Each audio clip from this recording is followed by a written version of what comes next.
All right, everyone. This is going to be a day to remember as we get into a day to remember's brand new album titled Big Ol' Album, Volume 1. So that means we're getting a sequel, hopefully. Absolutely. So their last album, mixed reviews, as always, kind of with this band. For the most part. I personally liked the last album, but I did think that it didn't quite have the teeth of some of the previous albums. It had some bangers on there, but I think it leaned a lot more in the pop punk versus the heavy. Not a lot of breakdowns on that album, but super stoked to be able to talk about this new album. If you're watching on video, I'm rocking my Day to Remember shirt today. It's a sick shirt, too. I'm excited. This shirt is actually from one of the best songs from that album. On the back of it, it says, "Who's Gonna Carry Your Casket?" So anyways, we're not talking about the last album. We're talking about the brand new album right now. So again, as we talked about in the intro, Day to Remember decided to just go against the grain here and do something completely different. And they released this album by surprise, physical copies only. Select record stores had it in stock, I believe, but from what I saw online, it was hard to find. I thought it was cool. They surprise dropped it, and it wasn't like, hey, buy this and we'll ship it in a month. It was ready to go. No, as I said, there was a video with Jeremy online where he's like, this is the way we're doing it. You can order it online. It'll be at your house in 3 days. It was literally at my house in exactly 3 days from the time I ordered it, which I thought was impressive in itself. Yeah. Like I said, I've now listened to the album twice on my own and now once with Justin. So I have a little bit of edge. Justin's kind of going in blind here. And so you're getting his first reactions. So who knows what's going to happen, Yeah, I mean, outside of the singles, which I've heard multiple times, that'll be the first time I've heard all these songs. You'll get my literally raw reaction right after we listen to each song. We'll record it. All right. The digital version of this will be released to streaming on March 21st. Obviously, if you want to pre-order and get the physical copy, you can do that right now. It's available at their website.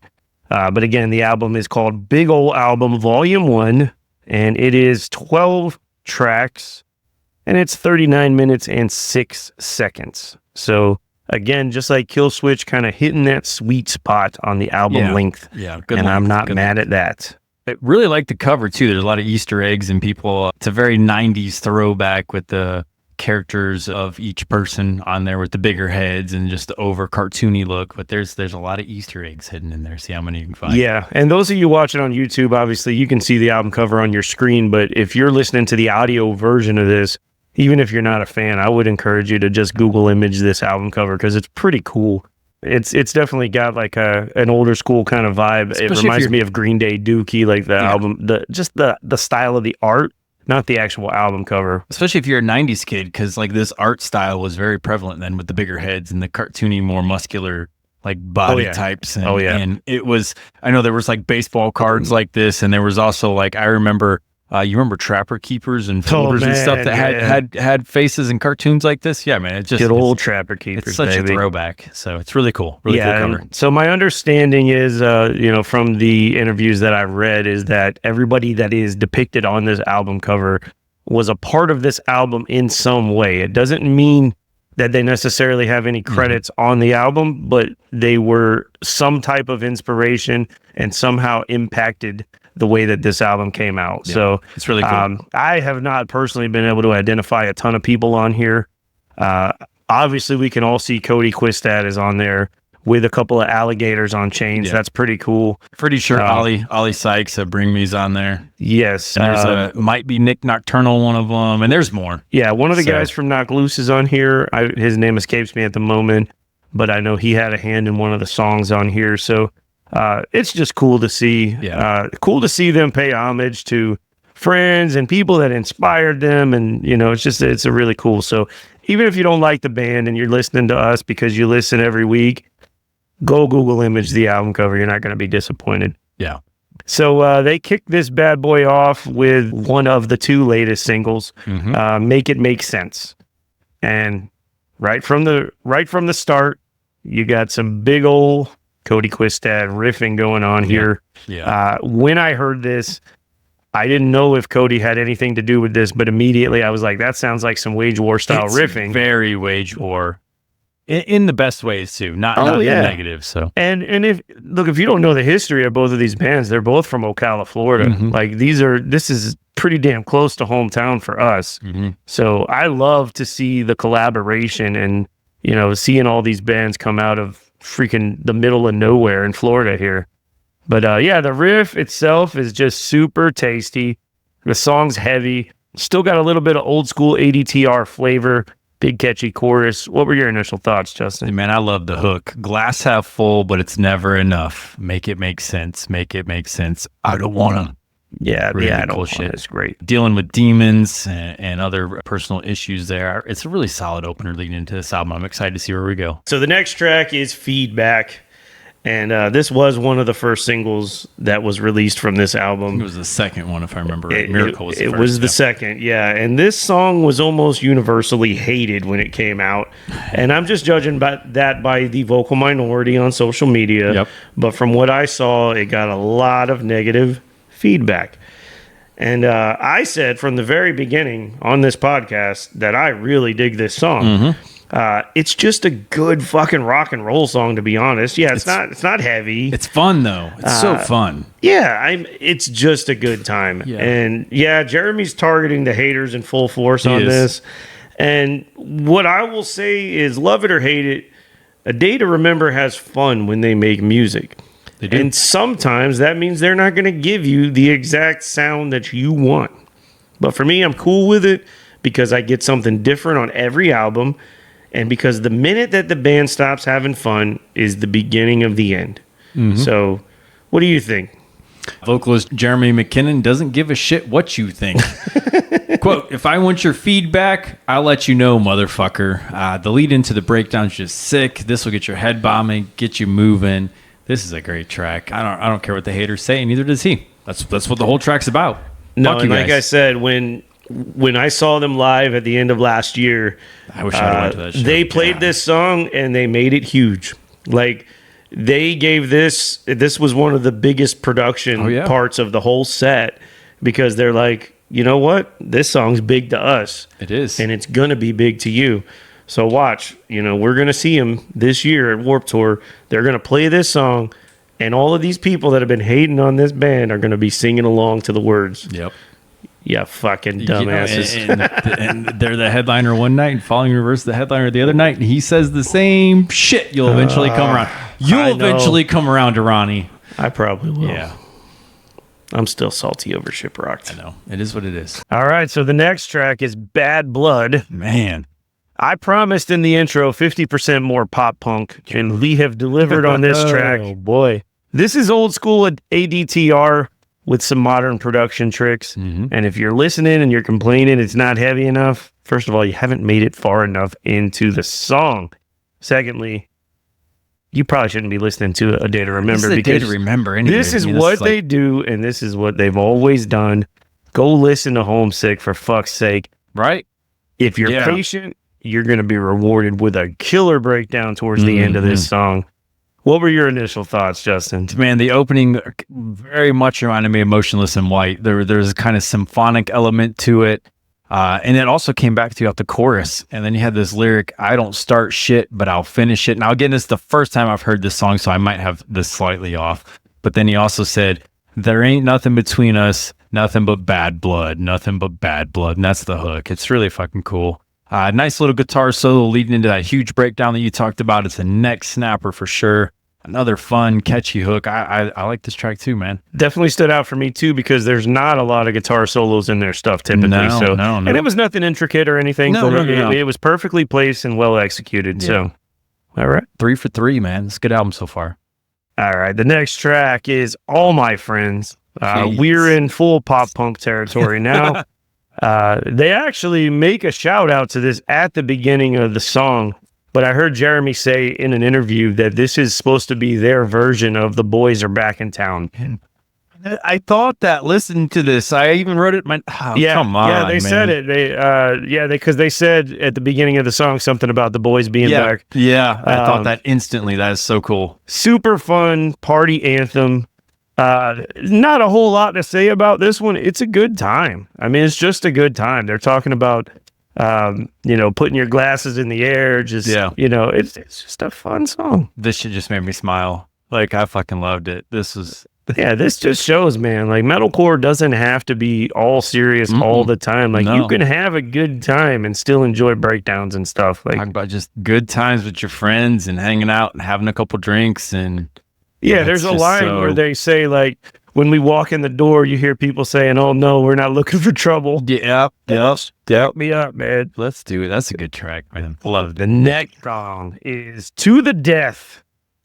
Lee. To kick this thing off, we get "Fight Like It's to the Death." And then you basically get a breakdown to kick this thing off. I mean, it goes hard right from the moment it starts. What a big contrast from the last track. Yeah, now we've abandoned the pop punk. We went full metalcore.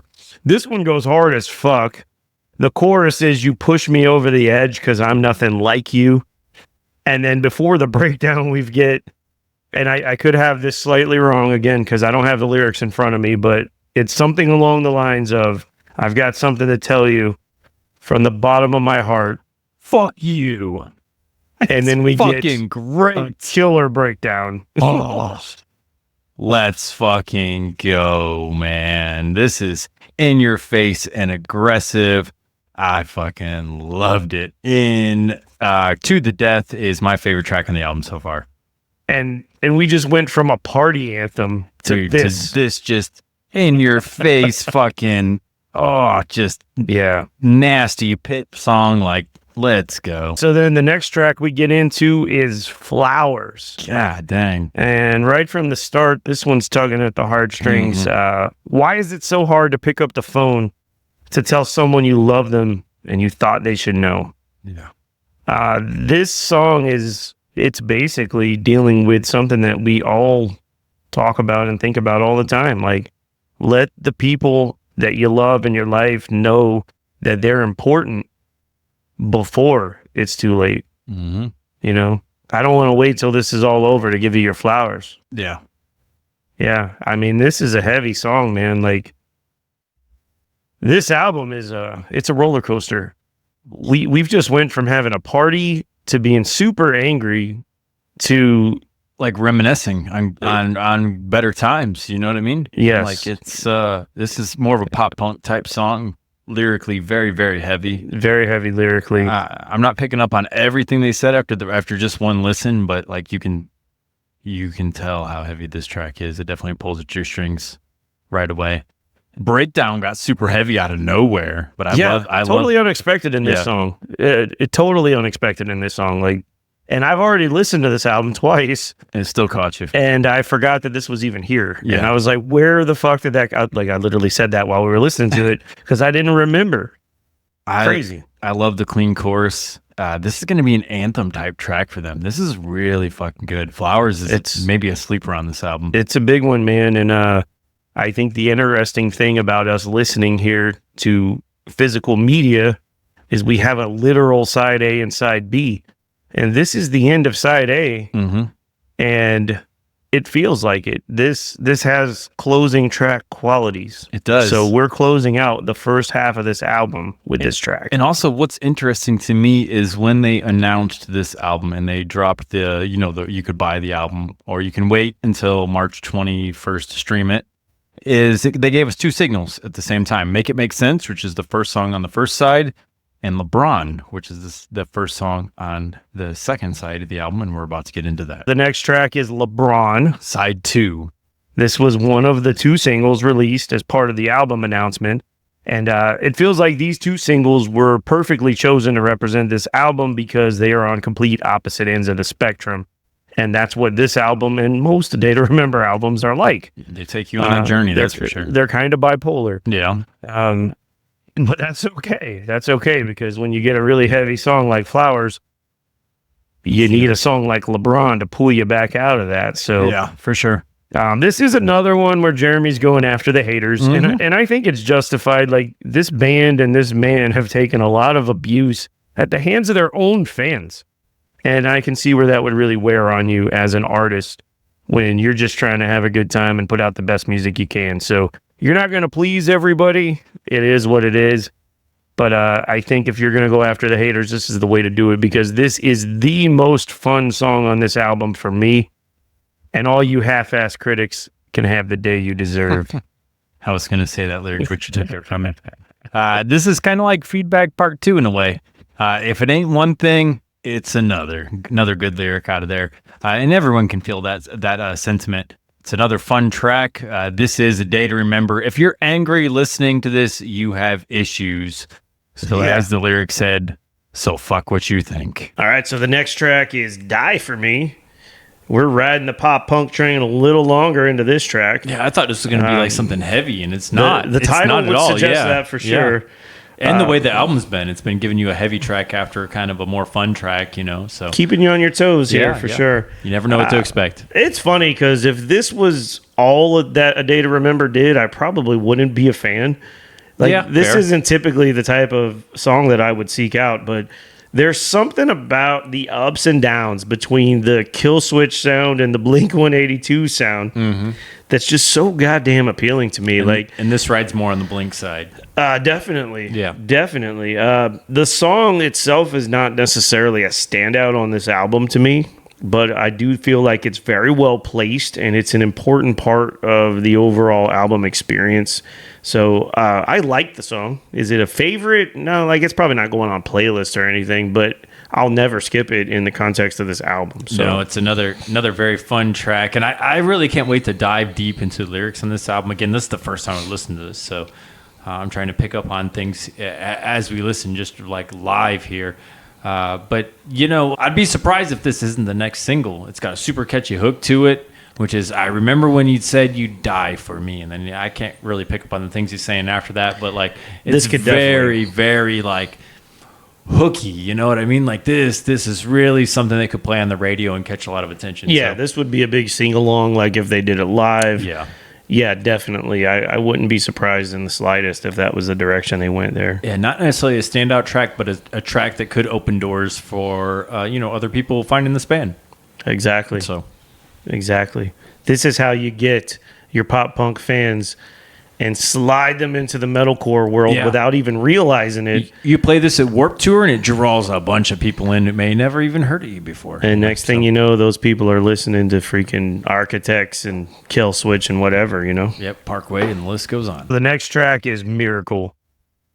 Objectively, this is the best song on the album. It's the first single, too, technically. This came out months ago. Yeah, and that's what makes it weird, because it was actually years ago. Well, no, it wasn't. Was it? 100%. So this was released as a single in 2022. Stop it. Are you fucking serious? Serious. Damn, I didn't realize that. The excitement that I had for this track when I first heard it was just unbelievable. And then I realized that, shout out again to Mr. Cody Quistad, who has writing credits on this one. I was like, this is some heavy shit. This came out in July of 2022. It felt so fresh. Yeah. So fresh at the time. I had never heard A Day to Remember do anything like this. So I still stand by the fact that this is an absolutely perfect song. There's not one single thing that I would change about this song. It's got the best breakdown on the whole album, and it's got the best mosh call right before the breakdown. It says, "No weapon formed against me shall prosper. My will is stronger." And then it goes fucking hard, and we disrespect our surroundings. Yeah. That's what we do. If I had one complaint, because when I first saw that this song was on the album, I was bummed. I was like, this is an old ass song. I said to you and to Amy, they're pulling some Ronnie Radke shit.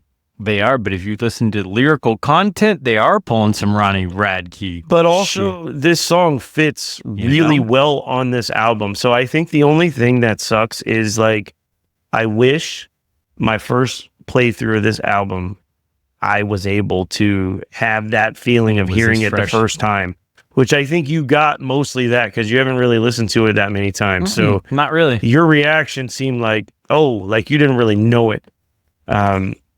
This song's really fucking good. It's really fucking good. I remember playing it a bunch of times when it first came out, and then it just kind of fell through the cracks. You know what I mean? You have the lyric, the pressure only builds till it breaks.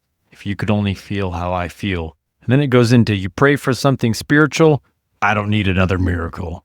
Very Wage War feeling, as Jason alluded to.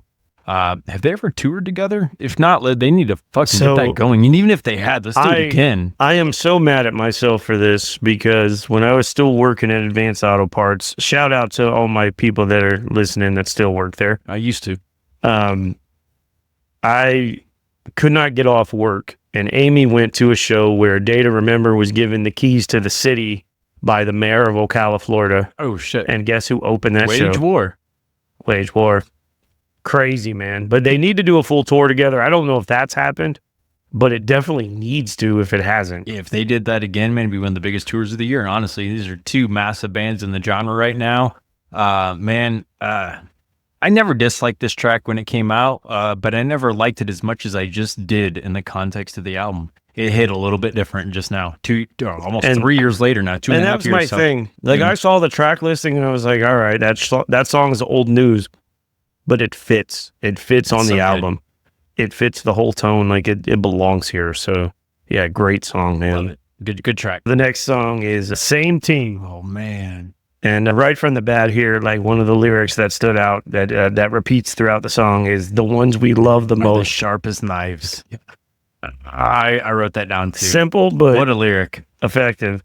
It starts out kind of middle of the road as far as heaviness, and then it builds in intensity throughout. They're bringing the riffs the whole time, but then, just like a lot of their songs, it reaches a climax. Another cool ass mosh call. Yeah. You made your choice. Face the consequence. Fuck yeah. And then we just tear shit down. Yeah. There's a heavy ass break after every chorus, very melodic verses. I just wish you'd do better not to be self-centered.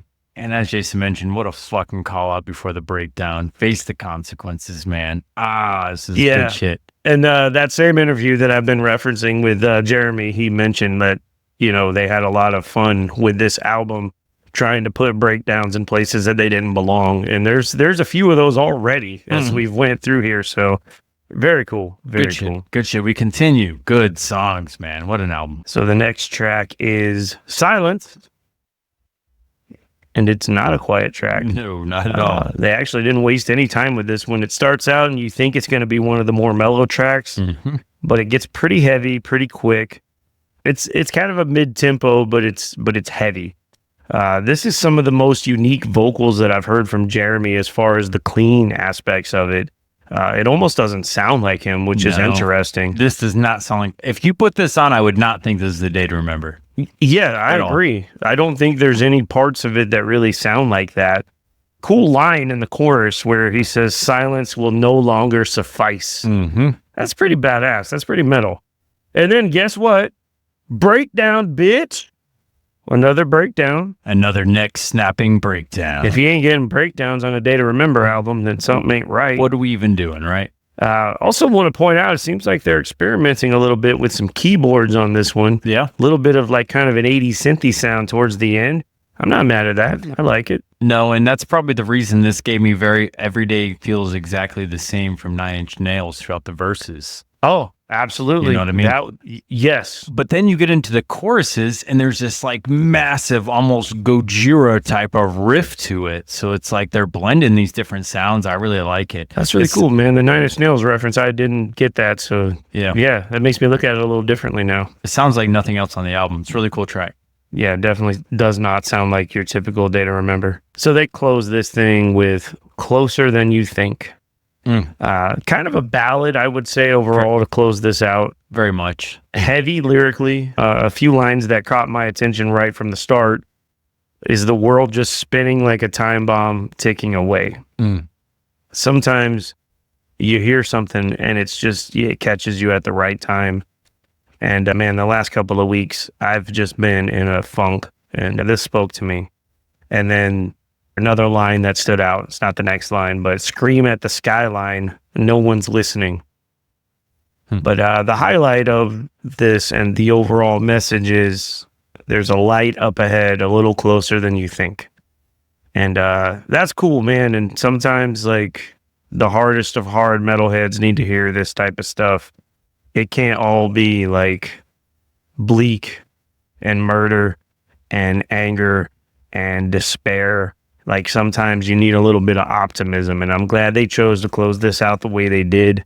Musically, this song has got major Smashing Pumpkins influence. Absolutely just melodically beautiful. Great closer. They brought the feels on this one to close it out. Yeah, there seems like a lot more reflecting going on here, and I'm not picking up all the lyrics because this is just the first time I've heard it, but there was the lyric, I know it feels like the ending, but, and I didn't catch what he said after that, so I'd love to hear more of that. They continue with, and here we are. I wouldn't have it any other way. There's some deep stuff going on here, and I'm sure I'll pick up on more the more I listen to it. It's a solid closer. Can't wait to hear it more. So, full disclosure, we listened to the album one more time before we gave our final thoughts here. And it's lots of fun. They play with different styles, but it feels very A Day to Remember throughout it all. It's all about fun. Big choruses, huge breakdowns. This album is great. Absolutely unexpected album that we did not even have on our radar this year. I love the way they dropped it and the way we reviewed it. It's very fresh compared to how things normally come out these days. This is their best album, in my opinion, since Homesick. And year that's full of great albums, this one really stands out, and I give it a 5.5 out of 6 after just 2 listens. We'll see how it is as I listen to it more. That's a solid rating. I'm not going to completely agree with you because I'm not going to disregard Common Courtesy because I fucking love Common Courtesy, but this is a very solid Day to Remember album. I enjoyed every moment of it. And the way that Justin and I just did this was super cool because even though I had heard it a couple of times prior, we sat here and listened to this together, song by song, track by track. And we kind of got to see each other's reactions listening to this. And it was a lot of fun. Full disclosure, it might change the way we react to videos from now on. Yeah, so, definitely. Or to music. So, yeah, I mean, the way they released it, awesome. I think that we're going to see a lot of other bands follow suit here because this brought a lot of attention to the physical media, which is largely ignored in the modern landscape of music. So I think we're going to see some other people take notes here because there's no way they didn't get a boost in sales from this because people like me who I don't always buy physical media. I bought this day one when the announcement came out. I just couldn't stand the fact that this music was out there and I couldn't hear it because now we live in a society of give me what you got right now and let me hear it. Instant gratification society. Yeah. So there we are. Short attention span. We want it now. Great idea from these guys. If I have one complaint about this album, it is just that as the years have gone on, A Day to Remember has gotten more experimental. Not a bad thing, but this album feels a little bit more like a collection of songs versus an album. Because if you look at stuff like Homesick, there's a vibe throughout that whole album. From start to finish, it's a vibe. This album is a little bit more herky-jerky in terms of the way that it flows. Yeah, that's true. But it doesn't change the fact that all the songs are good. They're really good to the point where as we're sitting here talking about it, we can't wait to hear them live. And we're imagining what it's going to be like when they play them live. November is a long time away. We got 8 months, man. Like, fuck. In my personal opinion, there haven't been any A Day to Remember albums that I didn't like, but there are some that are stronger than others. Yeah. But this is one of the best. It's a top tier Day to Remember album. And I agree with your rating, Justin, of a 5.5 out of 6. Nice. Great album. Let us know what you think in the comments if you've heard it. If not, in a couple of weeks when it comes out, let us know. How do you feel about A Day to Remember's big old album, Volume 1?